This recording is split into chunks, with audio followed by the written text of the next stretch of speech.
Some of you Apple fanboys are probably saying, not the vintage right about now, because I'm stripping this Apple Macintosh 512K because somebody has offered to pay me $50 for just the plastic case, to which I'll gladly oblige. This thing was broken anyway, and I was never going to fix it. It had a bad RAM chip somewhere on there.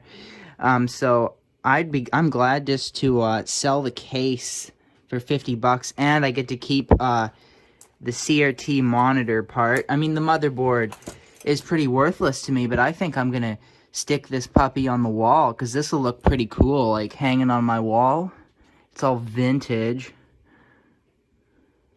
Apple computer. Ooh, 512 kilobytes of RAM. Wow. So fancy.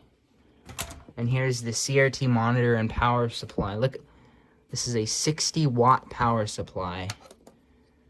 Aztec switching transformer. Very simple design. Look at, there's not much in here.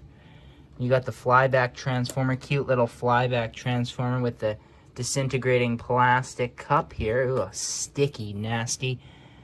And here you have that little coil which gets hot if you stick a screwdriver in the center, and it makes your screwdriver get super hot and you can burn your fingers like crazy. It's so good. And then you got the yoke connection and the battery holder, which is amazingly not corroded, and the power switch, the ground wire, the CRT with the yoke still on it. You don't want to remove that or you'll mess up the picture. And the CRT, yeah, warning. And here we have the metal frame. This is aluminum.